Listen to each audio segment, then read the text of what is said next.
आज का जो टॉपिक है वो है पार्शियल फ्रैक्शन। पार्शियल फ्रैक्शन को हम लोग सॉल्व करते हैं पार्शियल फ्रैक्शन डिकम्पोजिशन के टेक्निक से। इस टेक्निक में ये होता है कि हम लोग जो कॉम्प्लेक्स फ्रैक्शन होता है उसको सिंपलर फ्रैक्शन में कन्वर्ट करते हैं, और इसका आज केस 1 हम लोग डिस्कस करेंगे बाय प्रॉपर फ्रैक्शन। अब प्रॉपर और इम्प्रॉपर फ्रैक्शन क्या होता है, इसमें एक छोटा सा फर्क याद रखें।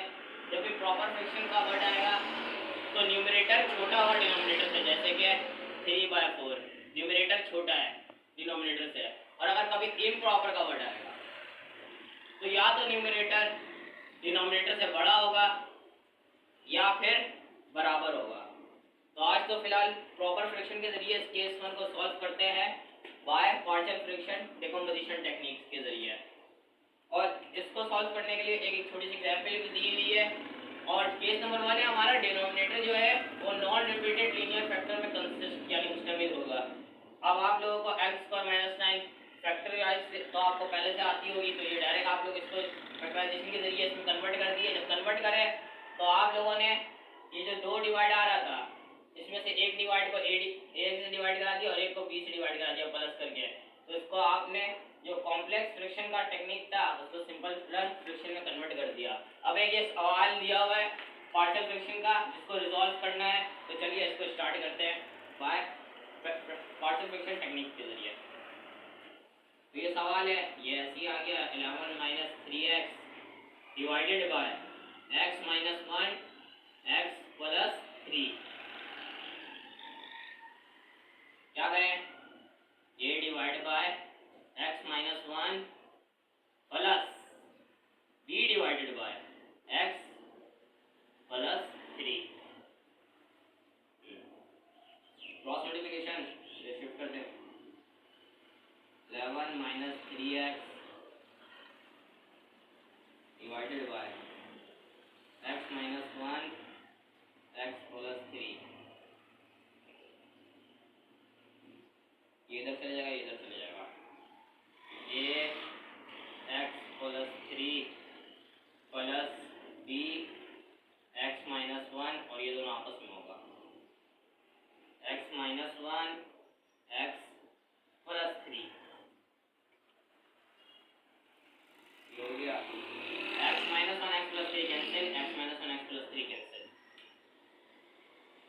जो बच्चों को लिखते हैं 11 - 3x is equal to a x + 3 plus b x - 1।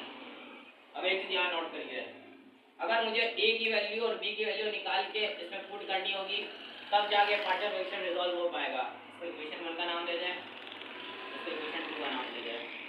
Equation 2 में अगर मुझे a की वैल्यू चाहिए तो मुझे b को 0 करना पड़ेगा, अगर मुझे b की वैल्यू चाहिए तो मुझे a को 0 करना होगा। अगर पहले मैं a की वैल्यू निकाला तो मुझे b को 0 करना होगा, तो उसके लिए मैं इधर 1 पुट कर दे रहा, -1 + 1 कैंसिल 0 हो जाएगा। तो ऊपर मैं लिख दे रहा हूँ 4 a क्वेश्चन मार्क, ये निकालने के लिए b की वैल्यू +1 पुट करेंगे in equation 2। 11 - 3x is equal to a 1 + 4, इधर भी आ जाएगा 1 प्लस b 1 - 1। अब ये तो पूरा 0 हो गया, यहाँ क्या बचा 3 × 1 = 3। तो a और b की वैल्यू हम लोगों के पास आ गई। जब हम लोगों ने इधर 1 पुट किया -1 + 1 0 हो गया, a की वैल्यू आ गई। जब हमने यहाँ पे -3 पुट किया -3 + 3 0 हुआ, तब b की वैल्यू आ गई, a की वैल्यू आ गई 2, b की वैल्यू आ गई -5। अब क्या करें, इन दोनों वैल्यू जो इक्वेशन 2 से हम लोगों ने निकाली हैं इसको उठा के इक्वेशन 1 में पुट कर दे रहे हैं। Put value of a and b in equation 1।